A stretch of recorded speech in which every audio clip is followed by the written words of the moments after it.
Bonjour à tous. Je suis contente d'être là pour parler de cette résidence que j'ai faite ces derniers mois, ici de décembre 2019 à juin 2020. Et donc j'ai envie de vous parler de cette résidence et ensuite d'évoquer des travaux plus anciens qui sont en lien avec ce que j'ai fait à l'ENSA Limoges, et de manière un petit peu plus large aussi évoquer des travaux d'autres artistes, sculpteurs, céramistes, qui me semblent privilégier pas mal le monde animal et végétal dans leur production. Et je trouve qu'il y a un petit côté rococo, c'est-à-dire un petit peu excessif et kitsch parfois dans cette production, et je m'y inclus. C'est pour ça que j'ai intitulé cette conférence Rococo et Rock'n'Roll, parce que malgré tout, on est loin de cet esprit baroque, et il y a des gestes plus contemporains qui viennent un petit peu réveiller ces sculptures. Voilà, donc. Sinon, je me présente, donc je suis céramiste, j'ai 45 ans, je suis française, j'ai étudié à Bruxelles, en Belgique, dans une école qui s'appelle la Cambre. Assez récemment, en fait, parce que moi, j'ai étudié de 34 ans à 39 ans là-bas. Et avant, j'ai fait d'autres études et j'ai travaillé dans le monde de l'entreprise. Et j'ai fait de la céramique et du modelage, par contre, depuis que je suis adolescente. Ça, c'était en cours du soir, un peu comme ici, les ateliers pour le public, avec un amour de plus en plus grand pour ce matériau. Voilà, donc à un moment donné, j'ai décidé de changer ma vie et de devenir céramiste. Sinon, un petit mot sur cette école de la Cambre. Donc, j'ai passé 50 ans qu'étudiante, et puis j'ai un petit peu travaillé aussi comme enseignante là-bas. C'est une école qui est l'héritière du Bauhaus allemand, et qui n'est pas du tout organisée comme les beaux-arts français. Donc, il y a beaucoup de sections, et on doit s'engager sur 5 ans, par exemple, pour la céramique. Ce qui fait qu'en sortant de cette formation, on est plutôt fort techniquement, voilà. Et puis sinon, maintenant j'habite à Nîmes, comme je le disais, c'est dans le sud de la France. Et l'année dernière, j'étais à Angoulême, et c'est pour ça que je suis venue faire cette résidence, parce que j'étais un peu en voisine, ce n'est qu'à 100 km. Voilà. Voilà, on va d'abord parler de cette résidence. Donc, ici, on a une photo d'une étudiante qui doit être en 2e année maintenant, qui avait fait quelques photos dans l'atelier de porcelaine l'année dernière. Et donc ici, pour l'ENSA Limoges, j'avais proposé de travailler sur la chute d'Icare. Donc là, l'image que je vous propose à l'écran, c'est celle d'une peinture de Marc Chagall, où on voit Icare qui est en train de tomber. Et une autre représentation sculpturale de Canova, où c'est Dédale qui fabrique les ailes pour Icare. C'était un mythe qui m'intéressait parce que dans l'histoire, Icare se rapproche trop du soleil, et ses ailes qui sont collées avec de la cire fondent, et il tombe. Pas de chance. Et je trouvais que c'était intéressant pour ce côté matériau fondu et l'énergie du soleil, parce que je pensais qu'il y avait un rapport avec la céramique, parce que nous aussi on utilise l'énergie pour faire fondre l'émail ou la matière. Il y avait aussi d'autres références au-delà du mythe d'Icare. C'était toujours dans cet esprit baroque les sculptures animalières d'un sculpteur du XVIIIe qui s'appelle Johann Joachim Kandler, et qui était un sculpteur travaillant pour un prince de Saxe, je crois que c'était Auguste Lefort, à Dresden, pour la manufacture de Meissen. Donc ça, c'est tout ce qui est production allemande. C'est une pièce que vous avez peut-être pu voir l'année dernière, parce que le musée Adrien Duboucher a fait une exposition qui s'appelait Formes vivantes. Et cette pièce ici, de 1734, est exposée là-bas. Je la trouve assez intéressante, parce que le détail est incroyable. Et puis après, la mise en scène. Parce que là, c'est un vautour qui est en train de dévorer un cacatoès. Voilà, donc c'est un peu gore aussi. Et donc il y a un travail de modelé sur le plumage que je trouvais aussi intéressant de citer par rapport à la thématique des ailes d'Icare. Donc là, il y a d'autres productions du même sculpteur.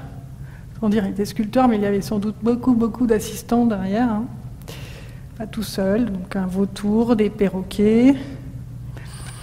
Là, c'est une petite pièce que j'ai faite avant de faire cette résidence. Je m'intéresse beaucoup au végétal.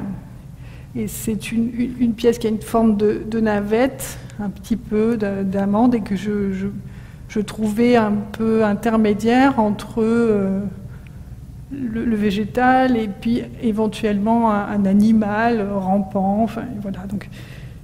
Et la forme me semblait intéressante, et c'est une forme que j'ai reprise dans la résidence, en fait, pour les ailes.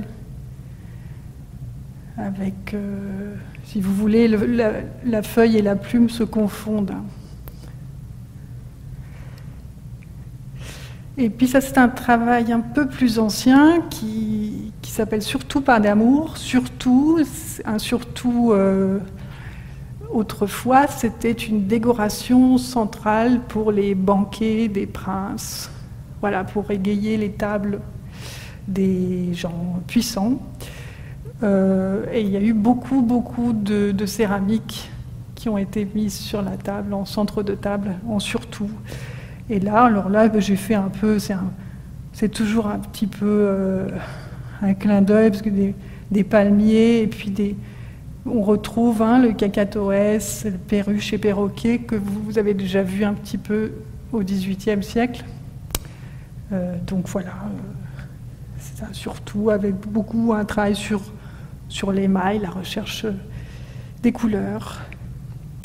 Là, c'est une autre pièce qui est de Rachel Labastille, une sculpteure française, et qui aussi fait partie des références, voilà, pour les ailes en tout cas.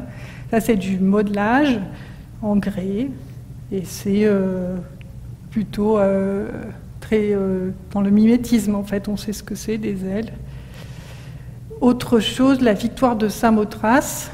Ça se trouve au Louvre, dans un des grands escaliers. Voilà, encore une fois, c'est un thème qui a... ici, ça fait 2200 ans, hein, pour la victoire de Samothrace. Ça intéresse les hommes, visiblement. Et puis ça, c'est une autre référence qui est beaucoup plus kitsch et vulgaire, si vous voulez. Mais je le prends vraiment... pour moi, c'est aussi important, en fait. C'est ce qu'on trouve dans la rue. Et donc voilà, ça fait partie des références. Les ailes à paillettes dans le dos. Je ne porte pas ça, mais ça me fait rire, je crois, en fait. Voilà. Ça, c'est un petit croquis préparatoire. Juste, je le montre parce qu'en fait, je dessine extrêmement peu pour mon travail. Voilà. Je fais plutôt des pièces, et puis je les observe, et puis je rebondis après avoir fait ces observations. Donc c'est toujours une réflexion en 3 dimensions, hein, chez moi. Très peu de dessins. Ici, c'est une vue d'atelier avec ce qu'on pourrait appeler un mood board quand on est designer. Alors voilà, vous voyez au centre de l'image Une autre référence, c'est une aquarelle de Dürer qui représente une aile de roulier bleu. Les couleurs sont extraordinaires en fait, de l'aile et puis de Dürer aussi. Donc voilà, on va rentrer dans le vif du sujet ici sur la résidence où j'ai cherché à faire fondre de la porcelaine qu'on trouve ici coulant au robinet avec d'autres matériaux pour me permettre de la faire fondre. Donc là, on a un aperçu un petit peu des différents éléments. J'ai utilisé pour faire fondre cette porcelaine de la craie ou bien du feldspath ou bien de la néphéline syénite, qui sont tous les trois des fondants. Voilà. Je vais détailler un tout petit peu plus. Ici, on voit encore une fois différents tests. Vous voyez qu'en fait, devant, ce qui est bleuté, ça sort du four à gaz. Ce qui est plus blanc sort du four électrique. Donc déjà, avec les mêmes ingrédients, si je varie les cuissons, en oxydation ou en réduction, j'ai différents résultats. Ici, pour ceux qui s'intéressent un peu plus à la céramique, c'est juste un petit échantillon très simple et surtout une forme de recherche qu'on peut appliquer à beaucoup de choses, qui m'a été donnée par un géologue et céramiste qui s'appelle David Chalier. Il est à Apt, je crois. Il a cette particularité d'avoir fait une formation en géologie assez poussée, puisqu'il a fait un doctorat en géologie et aussi aux Beaux-Arts. Voilà. Donc c'est quelqu'un d'assez passionnant et très pointu. Je recommande l'invitation de David Chalier à l'école. Et donc, quand on veut tester un matériau qu'on ne connaît pas ou un mélange de deux matériaux, ici par exemple moi, ma porcelaine et un fondant, il propose de prendre 6 mesures, donc 10% du matériau qu'on veut tester, par exemple 10% de craie, 20% de craie, 40% de craie, 60%, 80% et 90%. Donc 10, 20, 40, 60, 80, 90. Et d'après lui, moi je ne suis pas du tout scientifique, ça permet déjà d'avoir une vue très très rapide et de pouvoir chercher plus efficacement. Donc je vous transmets le tuyau, je trouve pas mal. Donc voilà ce que j'ai fait très simplement. Et ici, sur la photo, on voit, donc c'est de la craie. À 10%, ça commence un peu à fondre, à 20%, ça se déforme, et à 40%, vous avez vu, paf, le point eutectique. C'est un petit terme scientifique pour dire que c'est complètement fondu. Et si on augmente un peu plus le ratio de craie, donc il y a de moins en moins de porcelaine, là, ça devient crayeux, finalement, ce qui est assez logique. Hein. C'est-à-dire que ici, cet échantillon, je ne l'ai plus, parce que 80% et 90% de craie sont partis en miettes. Voilà. Mais ça permet de tester très rapidement, en fait.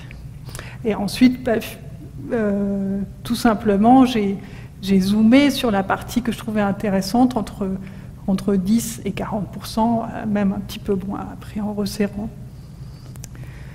Voilà, donc là on voit que c'était avec de la néphéline syénite, un peu moins utilisée comme fondant, mais qui donne assez beaux résultats, presque comme l'émail des dents, en fait, je trouvais.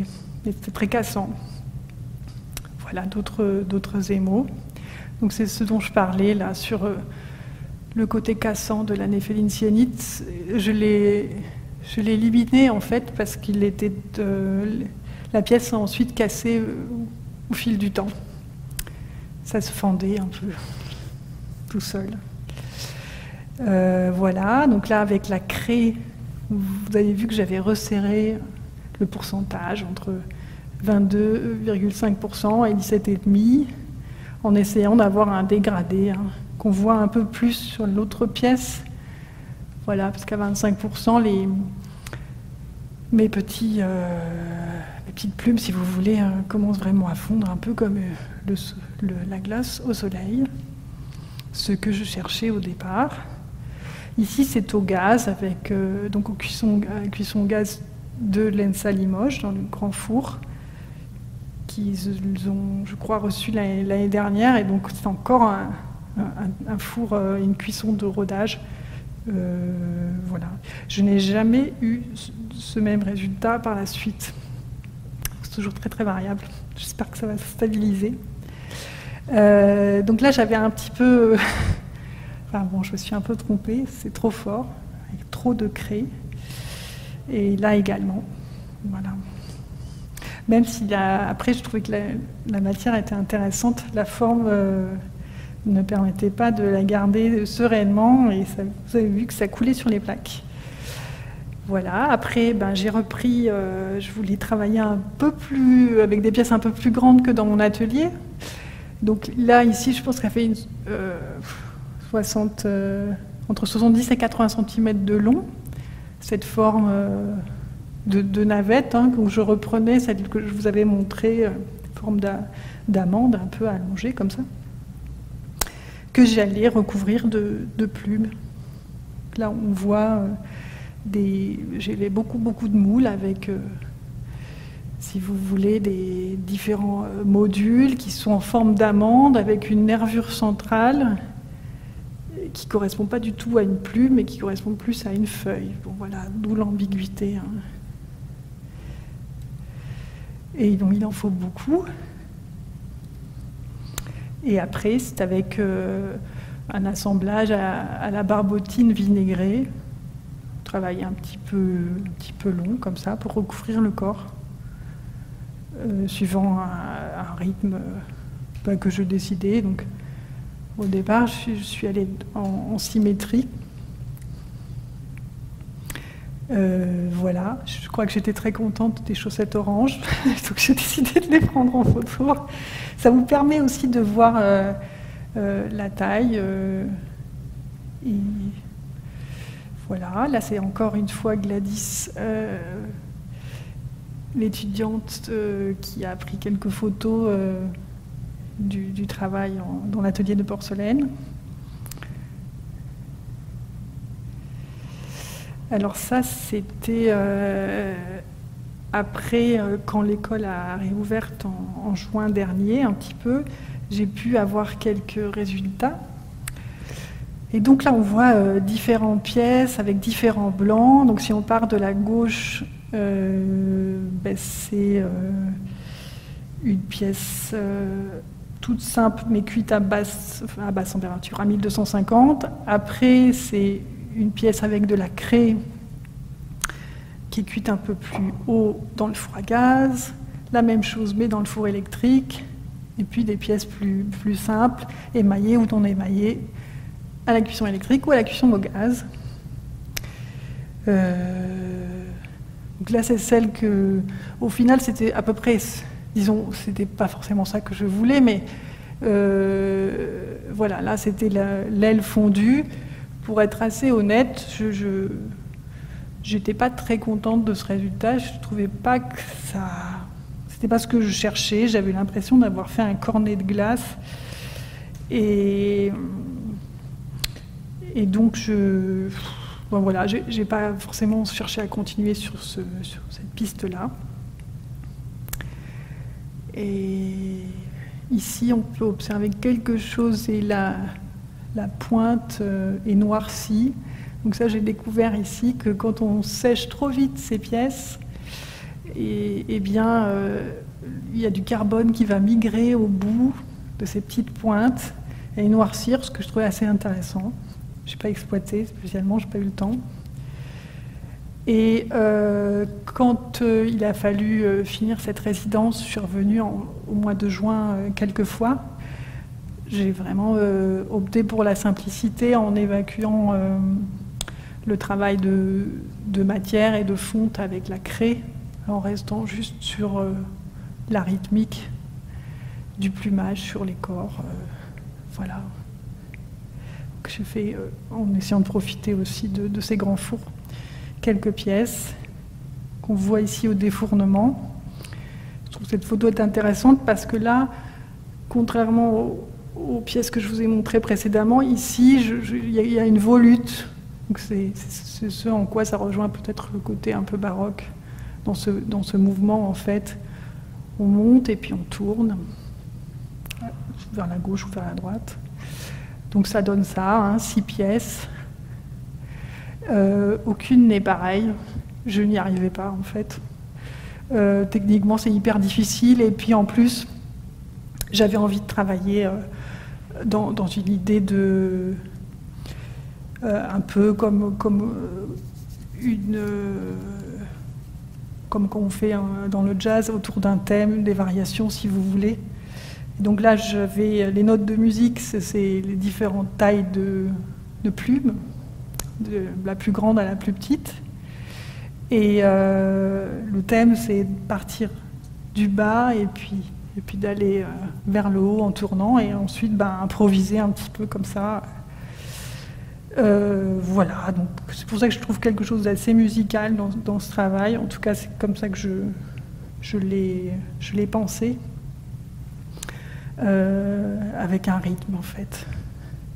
Et ce sont aussi des pièces qui sont blanches, sans émail, austères un peu, qui jouent juste de l'ombre et de la lumière en fait, avec ces deux facettes.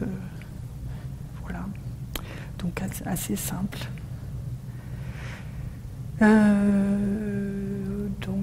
là, je les avais accrochés au mur de l'atelier. Maintenant, je vais quand même un peu faire un tout petit retour en arrière sur le moment où l'école était fermée l'année dernière. J'ai essayé de continuer à faire un peu la résidence, mais dans mon atelier. Donc là, vous voyez l'atelier que j'avais l'année dernière. C'est un grand atelier, j'en ai bien profité, où j'ai décidé de faire des pièces plus petites, de la taille de ma main, hein, parce que j'ai un tout petit four. Et donc, pendant le confinement, j'ai fait des ailes où celles-ci, j'arrivais à les faire plus ou moins en symétrie. Et donc, il y a dans cette pièce qui est installée au sol dans l'atelier, mais qui est censée être murale, il y a 15 paires d'ailes, dont une noire. Elles sont cuites à l'électricité, tout simplement, et émaillées en brillant, voilà, en transparent brillant.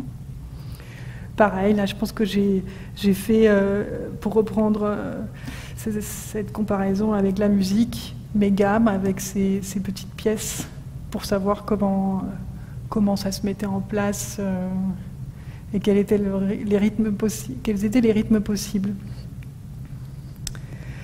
J'ai aussi cherché un peu dans l'atelier pendant le confinement à faire des ailes colorées, en pensant justement à l'aquarelle de Dürer. Donc voilà, j'ai fait des recherches, on voit, avec les pigments. Si vous allez dans l'atelier de porcelaine, en bas, dans un petit local, on voit aussi pas mal d'échantillons de coloris, c'est de la coloration dans la masse, c'est-à-dire qu'on met le pigment dans la porcelaine de coulage. Voilà, donc j'ai fait une petite pièce, une proposition comme ça. Mais je ne vais pas continuer, donc ça reste une proposition. Voilà. Et puis pour me détendre, on va dire, je sais pas, j'ai aussi voulu prendre un peu sur le dos, incarner ce projet en m'y mettant moi-même et ma peau d'artiste et de céramiste, et ça passait par le bleu de travail. Donc c'est une pièce que j'ai appelée Bleu ciel de travail, où j'ai assez maladroitement cousu des petits bouts de porcelaine finalement dans le dos. Je ne savais pas si je souhaitais que la pièce soit moi la portant, une photo, voire une vidéo où j'activais en fait cette pièce par le mouvement. Au final, ce que j'ai choisi, c'est de laisser la peau pendue comme ça à un crochet. Et donc, donc c'est une pièce un peu comme une blague, mais en même temps, elle n'est pas... je considère aussi que c'est une tentative, avant de voir la chute d'Icare. Icare cherche à s'enfuir avec son père et cherche à changer les choses. Et donc c'est une façon aussi positive de revoir l'histoire et de se libérer. Donc ça peut être considéré comme un habit libérateur. Voilà, en tant qu'artiste,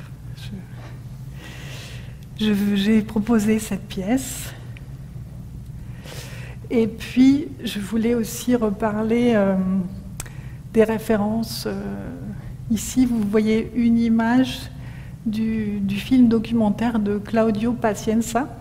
C'est un philosophe et un cinéaste belge d'origine italienne qui a fait un film qui s'appelle Tableau avec chute dans les années 90 et qui parle de ce tableau que vous avez sans doute déjà rencontré. Il se trouve à Bruxelles, c'est celui de Peter Bruegel l'Ancien, sa chute d'Icare, où, je ne sais pas si vous voyez Icare tombant dans l'eau, où sont les jambes à côté du bateau. Il y a Icare, on ne voit plus que ses jambes. Et, bon, c'est un tableau très connu, pas seulement en Belgique, hein, mais bon. Et donc, le documentaire parle de ce tableau, il parle de ce mythe. Je recommande la vision du film de Claudio Pacienza. Voilà, il y a beaucoup d'humour, beaucoup d'érudition aussi. Et donc, il y a ce bonhomme qui se balade sur la plage, les mers du Nord. Voilà. Donc là, c'était une autre proposition où je la portais. Je portais ce bleu de travail. Et pour en finir un petit peu, je crois, j'ai présenté le travail que j'ai réalisé à l'école de Limoges en septembre, en octobre, dans une galerie à Bruxelles. Et c'est comme ça qu'on a seulement présenté deux grands éléments, très éloignés aussi. Quand on les voit un peu plus installés dans l'espace, c'est un peu propre. Et une partie des pièces plus petites qui étaient installées tout le long du mur, comme ça, sur plusieurs mètres. Voilà. Et maintenant, je vais entamer une deuxième partie qui concerne mon travail avant Limoges, autour du végétal, mais pas seulement. Voilà. Alors ici, ce sont des pièces que j'ai exposées en 2019 à Valoris, dans le sud de la France.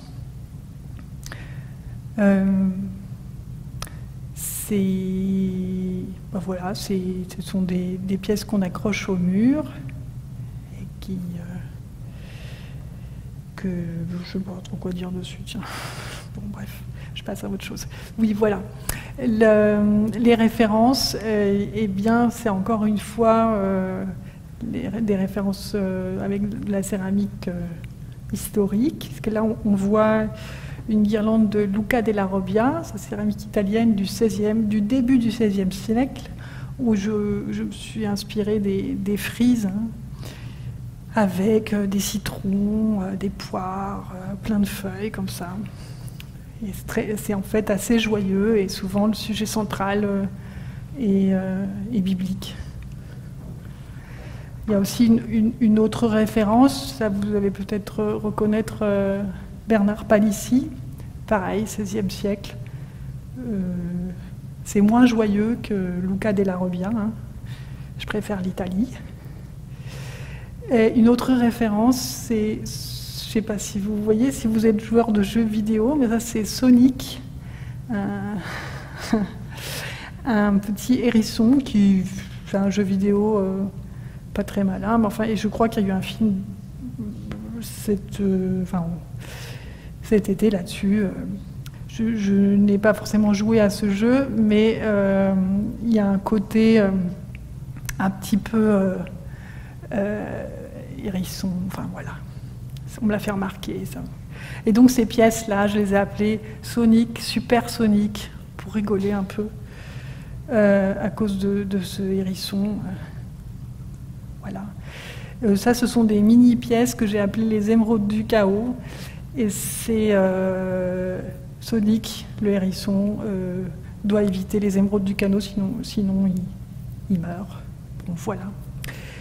J'ai quelques photos de la façon dont on travaille, enfin dont je travaille, parce que vous voyez qu'avec les ailes à Limoges, je travaillais du bas vers le haut, puis là c'est l'inverse.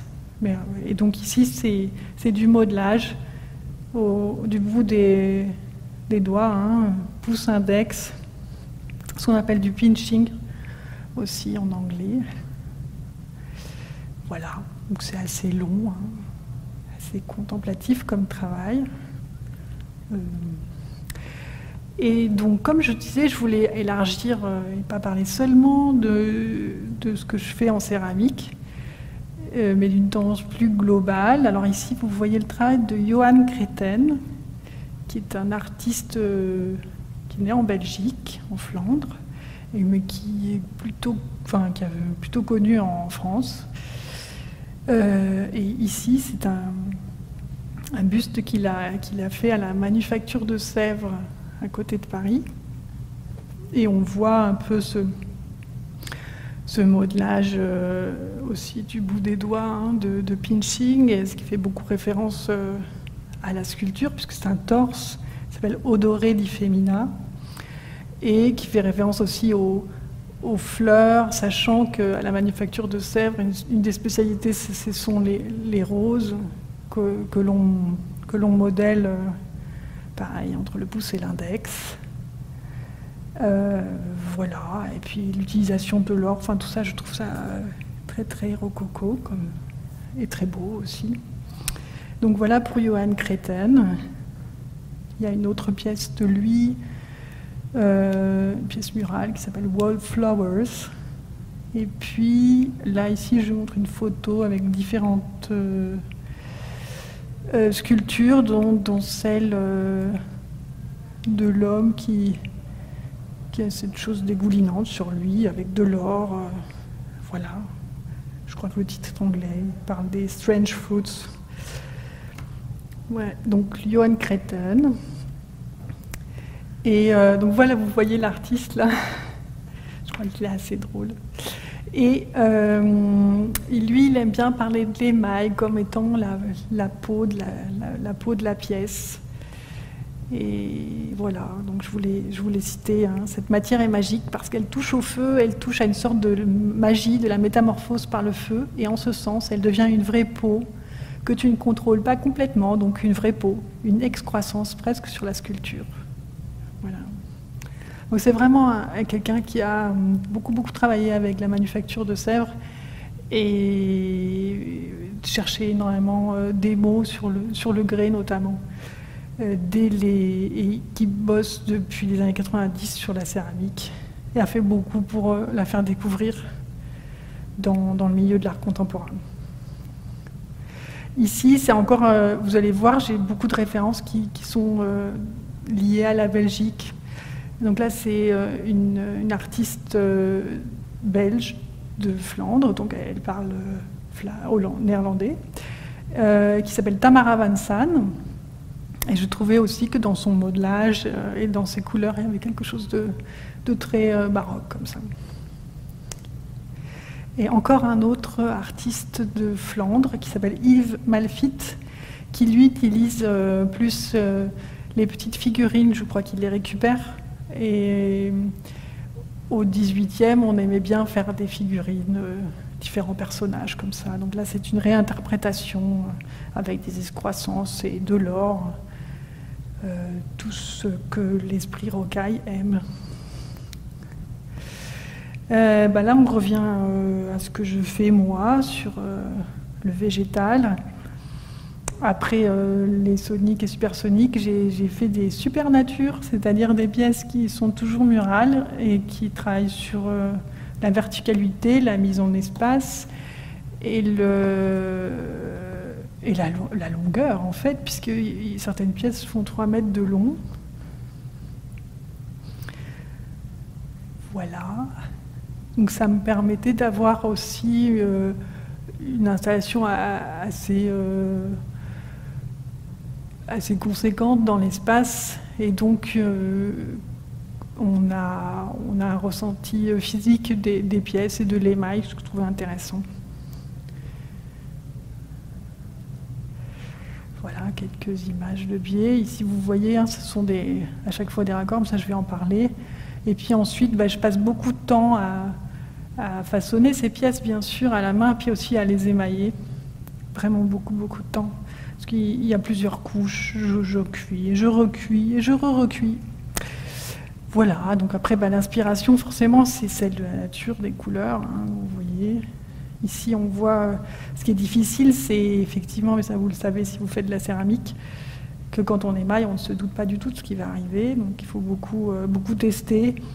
Et bon, je suis pas non plus tout le temps à mesurer les choses, donc c'est quand même de l'improvisation souvent. Voilà, donc j'ai émaillé au pistolet, j'ai émaillé au pinceau, je recuis. Encore, voilà, l'idée aussi, c'était d'être un peu comme le lierre. Ici, c'était sur un mur en tôle ondulée, et le lierre a suivi vraiment le creux de la tôle. C'est assez beau. Voilà. C'est aussi un hommage à un livre pour enfants qui s'appelle Max et les Maxi-Monstres. Donc là, c'est une petite histoire où dans la chambre de l'enfant Max, qui n'est pas sage, une forêt commence à pousser. Donc ça donne, et tout à coup, une forêt poussa dans la chambre de Max. Donc là, tout vient du sol. Je trouvais aussi, j'ai cherché à avoir ce genre de couleur. En anglais, c'est A Forest Grew, ce que je trouve encore plus sympa. Et donc voilà, ça fait partie de mes références. J'aime beaucoup les histoires pour les enfants. Après, une autre référence, c'est cette chanson disco qui s'appelle Supernature de Cerrone. Cerrone, c'était dans les années 70 un compositeur de disco, quoi, et d'électro, mais un peu... c'est hyper efficace, c'est une assez bonne chanson. On peut bien danser dessus. Après, c'est hyper sexiste, donc voilà, bon, bref. Mais... Donc là, c'est une vue d'exposition, vous voyez aussi toujours ces éléments végétaux qui courent sur les murs, à partir du plafond. Et donc, juste une petite parenthèse technique. Ici, vous voyez encore une photo de l'atelier, et vous voyez le petit four qui est sur la gauche. C'est mon four. Il fait que 60 litres. C'est pas beaucoup, hein. En diamètre, on est à 40 cm de diamètre et 60 cm de haut.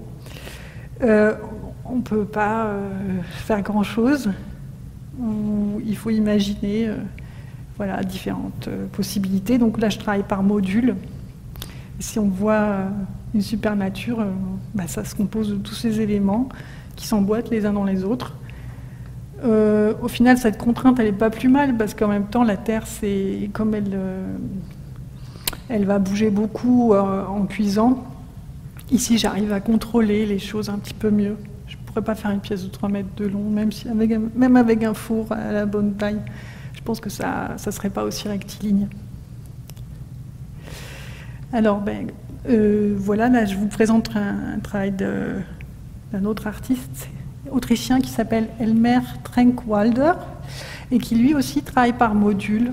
Donc c'est pour ça que j'aborde aussi ce travail-là. Je voulais vous le présenter parce qu'on voit clairement que ce sont différents éléments qui composent un tout, ce qui permet de travailler, d'être bien dans l'espace avec des pièces plus grandes, avec un contrôle aussi plus important. Et puis dans son travail,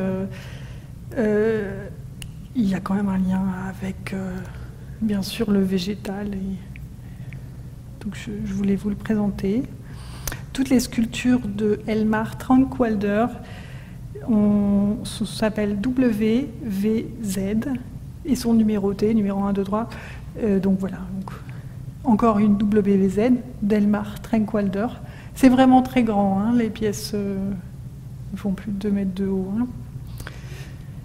Et il a aussi, point commun avec beaucoup des artistes que je vais vous présenter aujourd'hui, fait une résidence assez longue et fructueuse avec la manufacture de Sèvres.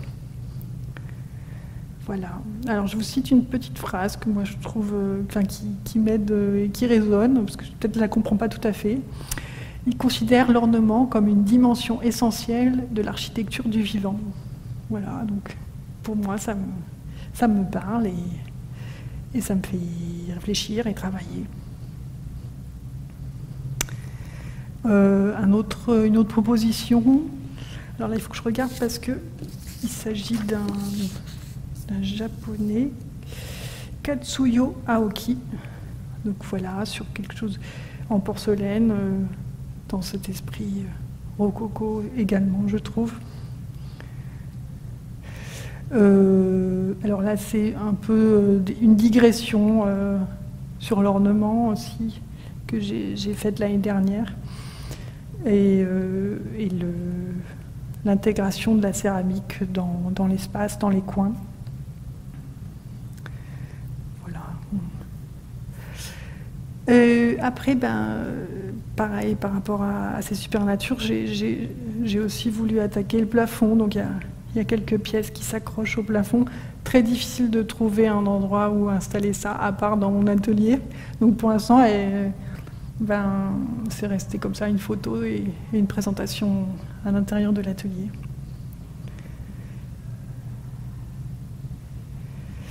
Voilà. Et ça, c'est aussi un petit clin d'œil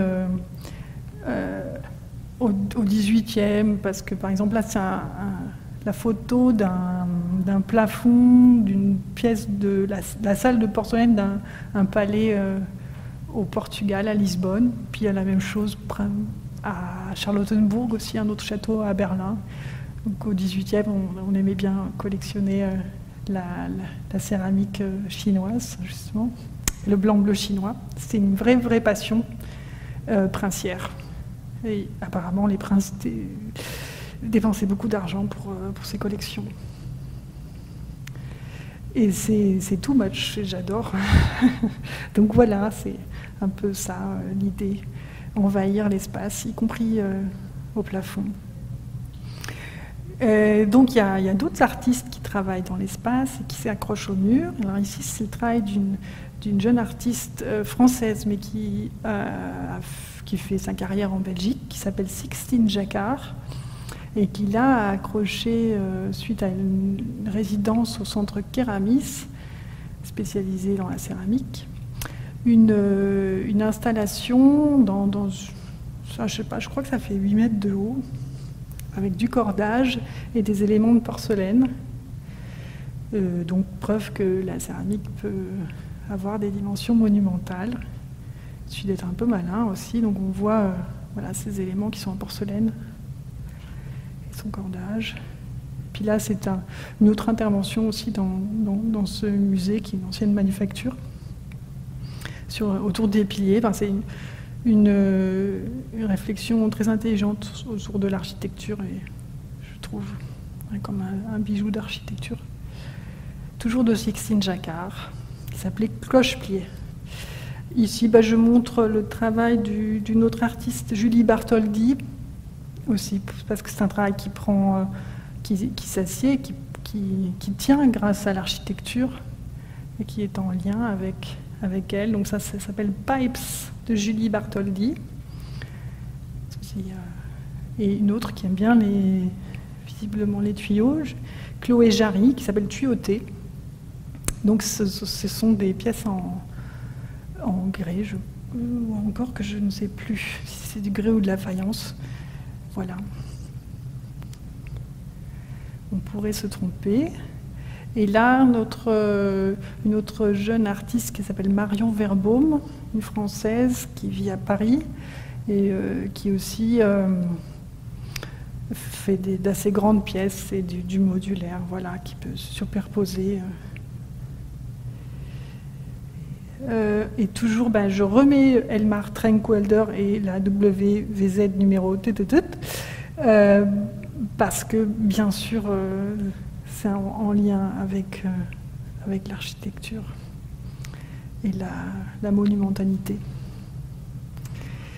Et alors, pour finir, c'était un clin d'œil à Jacques Kaufmann, qui est un sculpteur et un céramiste qui utilise souvent la brique, comme c'est le cas ici, pour une pièce qui s'appelle Murmure, ou des tuiles pour faire vraiment des grosses installations dans l'espace. Donc c'est une façon de montrer aussi que des petits éléments peuvent faire des grandes choses. Voilà. Alors là, on quitte un petit peu l'architecture et on retourne vers les fleurs. Ici, c'est une vue d'exposition où vous voyez des vases que j'ai façonnés qui s'appellent des tulipiers, avec des couleurs très kitsch, et puis du doré, enfin bien. On voit un détail de ces deux tulipiers, avec des bouches un peu comme des monstres. Hein. C'est conçu comme à la fois du végétal, et puis en même temps, on ne sait pas trop, peut-être que c'est autre chose, et que en tout cas, c'est du vivant. Voilà. Et ça, c'est les pièces qui ont inspiré ces tulipiers. Ce sont des tulipiers de Delft. Donc Delft, c'est en Hollande, toujours du 18e, blanc-bleu, avec les fameuses tulipes. Certaines de ces tulipiers peuvent faire 1,50 m de haut. Voilà.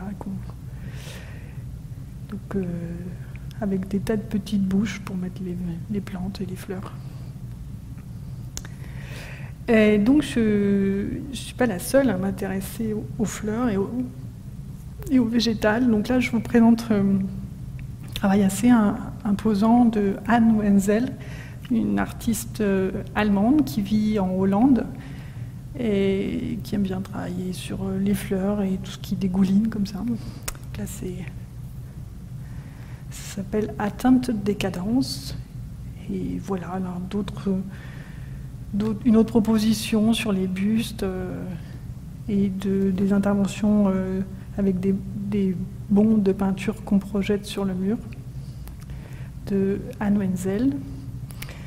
Alors ici, après, je vais présenter 3 à 4 images d'artistes qui ont montré leur travail lors d'une exposition qui a eu lieu à Limoges, à la Fondation Bernardaud, qui s'appelait « C'est le bouquet ». Et puis quand les fleurs inspirent la céramique, c'était en 2017. Donc voilà, donc là, il s'agit de Christopher Russell, ici de Johan Van Kemper, Jardin du Roi, très clairement un clin d'œil au rococo. Zemer Peled, ça n'a pas de titre, toujours dans cette exposition. Et là, c'est un travail intéressant de Phoebe Cummings, qui, elle, ne cuit pas les pièces, et donc qui travaille sur la désagrégation de l'argile qui sèche et qui vient finir en poussière. Donc un travail en terre crue. Voilà. Après, on quitte cette exposition de la Fondation Bernardaud, et je voudrais vous présenter un petit peu rapidement le travail de Clémence Van Lunen, qui est une sculpteure qui est née en Belgique, mais qui a fait sa carrière plutôt en France, qui vit à Paris, et qui a travaillé aussi à la manufacture de Sèvres dans les années 2000, notamment avec cette pièce. Je ne sais pas si on ne voit pas très bien, je n'ai pas trouvé de très bonnes photos de ce travail, où c'est du balaton, ce qu'on met sur les tables avant de mettre la nappe pour ne pas abîmer. Voilà. Donc du moulage hyper parfait. Et puis, peut-être qu'elle en a fait un petit peu ras-le-bol. Enfin, donc c'est une sculpteur. Il faut savoir qu'elle a beaucoup travaillé le bois à la tronçonneuse aussi. Donc, voilà, c'est peut-être... on retrouve plutôt ce genre de geste très très gestuelle, mais quand même sur la fleur et le bouquet. Et là, comme quoi on peut quand même aussi faire des grandes pièces en céramique. Donc on voit Clémence et un des éléments qui vont former sa fontaine. Elle a une commande publique il y a 1 an ou 2 pour une fontaine à Bordeaux, la fontaine des Bacalans. Et ça, c'est l'atelier de l'EKVC.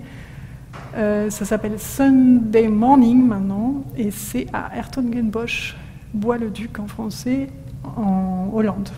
Un endroit super pour travailler des très grands formats. Le seul inconvénient, c'est que ça coûte très très cher travailler là-bas.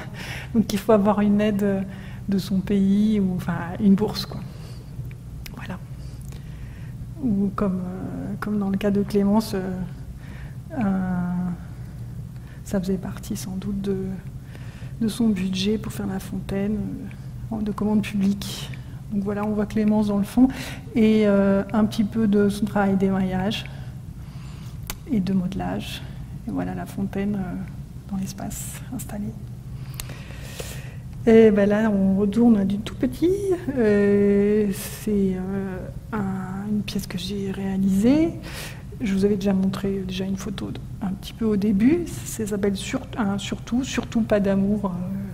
Je l'ai appelé comme ça. Donc toujours pour les tables et les banquets, avec ces oiseaux exotiques et les palmiers.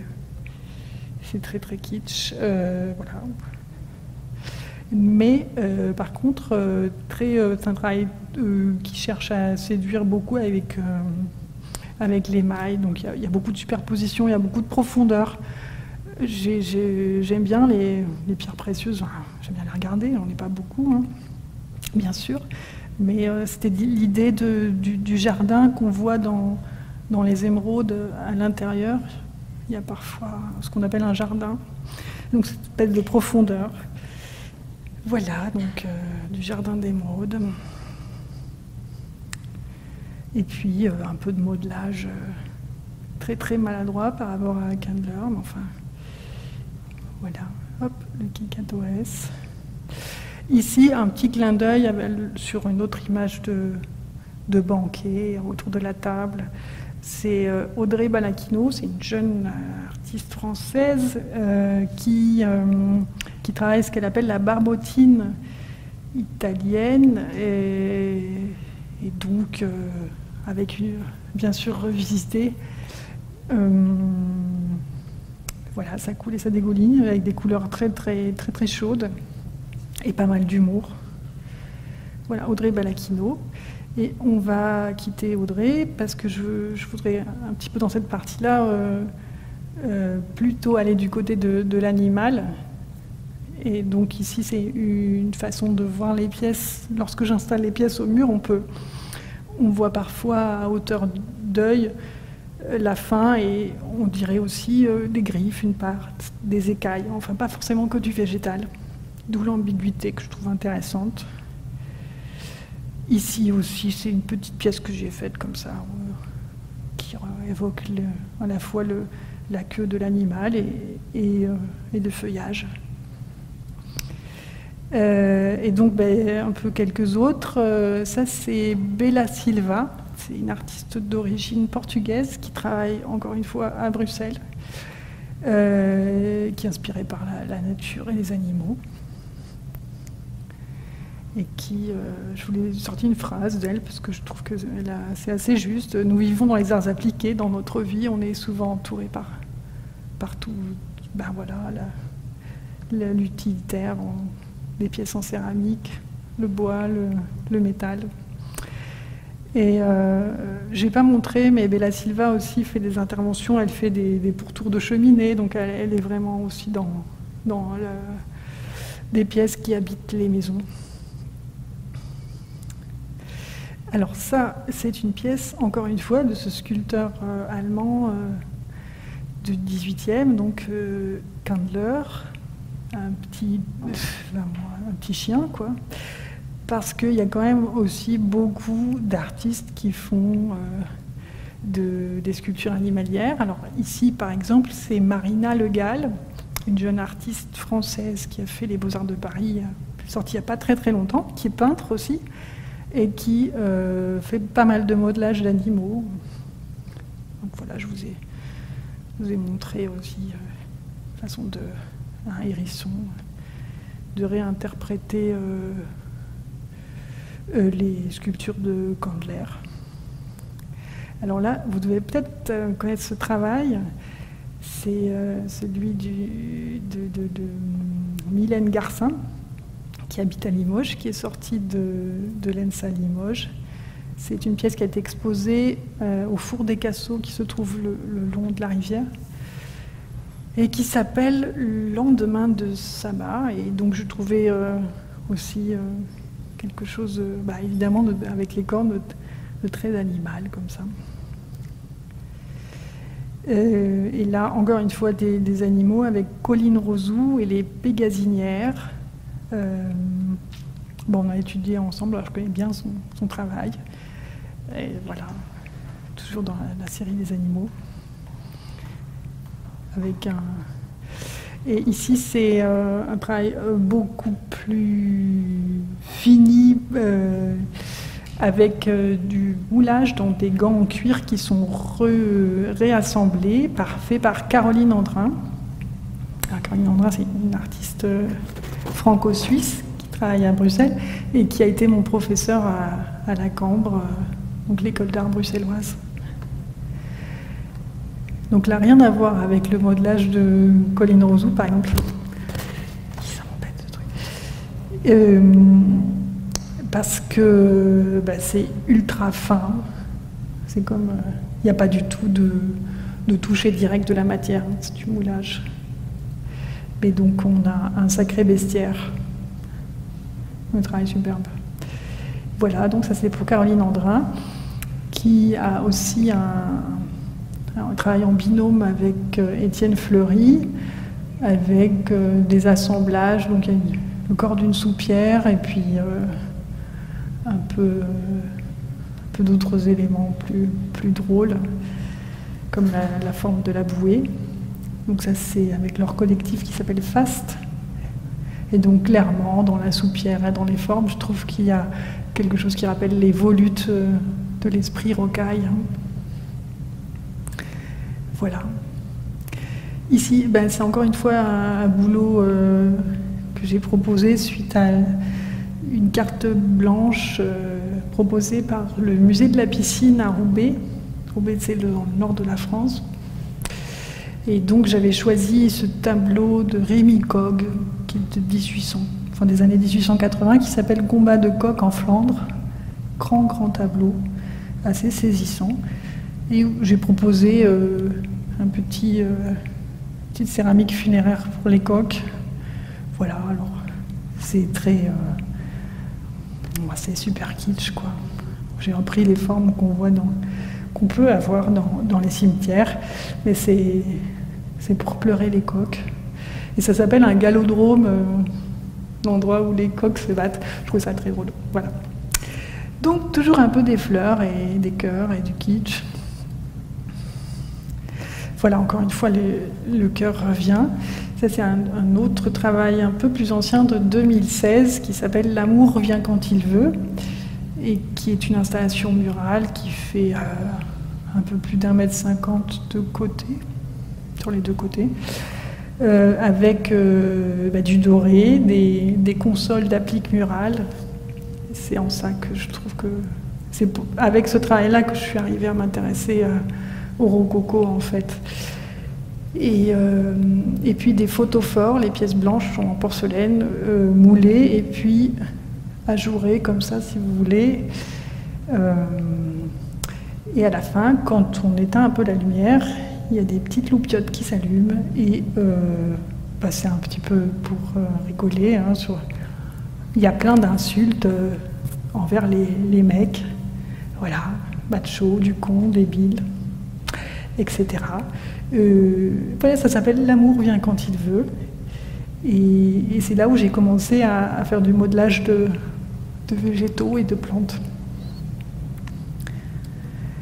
Et donc, comme il y avait ce travail était un peu avec le doré, là je vous montre un travail de Christine McKirdy, une sculptrice sculptrice canadienne, d'origine canadienne, mais qui habite depuis 40 ans en France, et qui a aussi fait une longue résidence à la Manufacture de Sèvres, à la fin des années 2000, enfin, disons, aux alentours de 2010, où elle reprenait son vocabulaire formel avec des ajouts typiques de la Manufacture de Sèvres, concurrente de celle de Meissen.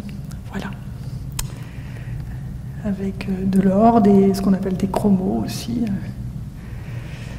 Voilà, une autre proposition. Je crois que ça s'appelle Bone, cette forme-là, l'os.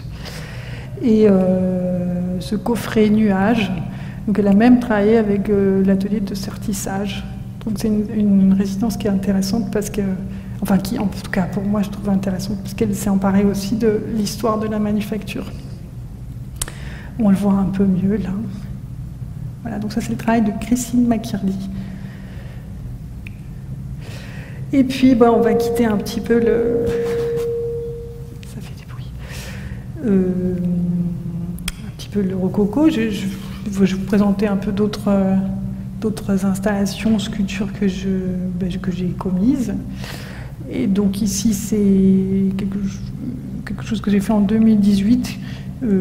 J'ai jamais pu le montrer, personne n'en veut. Voilà, c'est du modelage. J'ai fait c'est pour aller aux puces, quoi. C'est moi. Et je vends des armes et voilà, des fois j'ai juste envie de faire des blagues, mais bon. Voilà, avec un tabouret je reviens et en même temps je peux habiter dans la sculpture évidemment, enfin dans l'installation.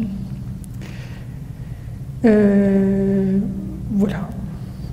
Et donc c'est du modelage et j'ai cuit une grande partie de ces pièces dans des fours primitifs. Donc il y a beaucoup de pièces qui ont explosé puisque la montée en température a été trop rapide. Et donc je les ai aussi réparées avec du gros mastic. Et la réparation est très, très visible et un peu brutale. Voilà. Et donc là, je me disais, tiens, je peux parler du travail de Claire Lézier, une autre bruxelloise qui fait aussi des sculptures. Donc, et qui mélange les matériaux et les propositions et fait quand même un travail dans l'espace. Ça s'appelle Femme Fontaine. C'est une pièce de 2018 de Claire Lézier. Beaucoup d'humour, j'aime bien. Et puis une autre installation suite à une résidence, ça c'est un travail que j'ai fait aussi, je ne sais plus, c'était en 2016 ou 2000. Pardon, je dois regarder, je ne sais plus, 2016. Là, c'était dans d'anciens locaux d'une maison de disques qui s'appelle PIAS, pour ceux qui seraient peut-être versés dans la musique. Ça s'appelle Play It Again Sam. Et donc, j'ai voulu travailler sur la, entre guillemets, poétique archéo-acoustique, puisqu'à un moment donné, on s'était dit, des chercheurs avaient dit, on peut peut-être retrouver la voix des anciens potiers grecs, qui auraient imprimé, si vous voulez, enregistré leur voix avec leur stylet quand ils façonnaient leurs pièces. Bon, c'est pas du tout... ça marche pas, en fait, mais je trouvais que l'idée était très, très belle. Et donc, voilà, j'ai aussi essayé de le faire. Ça ne donne que des gratouillis, quoi, si vous voulez. Mais j'ai quand même... Il y a une installation sonore parce que je travaille avec une chanteuse et on a repris la chanson du film Casablanca, où Ingrid Bergman chante As Time Goes By, et elle dit Play It Again Sam, qui est le nom de la maison d'édition de disques où j'étais en train de travailler. Donc voilà. Et le disque, j'ai cassé le saphir. Enfin, ça s'était arrêté sur You Must Remember. Et donc, l'installation, on entend tout le temps You Must Remember. C'est assez horrible au bout de quelques secondes. Mais enfin bon, voilà. On doit se rappeler. Donc, c'est un travail sur le souvenir, sur l'archéologique, en fait, si vous voulez.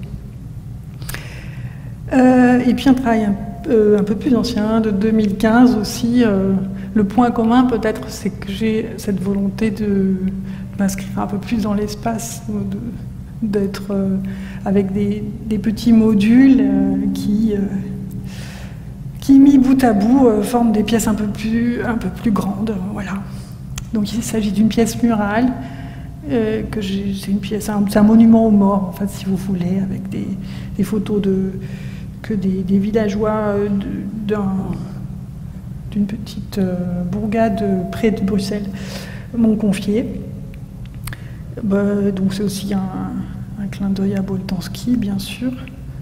Et voilà, donc j'ai zoomé sur ces différentes photos pour cadrer vraiment le visage et avoir les yeux, le nez, la bouche, et finalement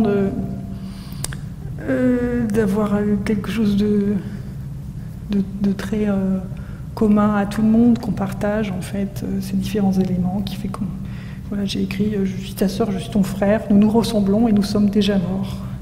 Bon, c'est pas très joyeux, mais voilà, je me sentais en fraternité avec ces visages. Et donc voilà, et puis j'ai d'autres boulots, mais je ne sais pas quelle heure il est, on va peut-être arrêter.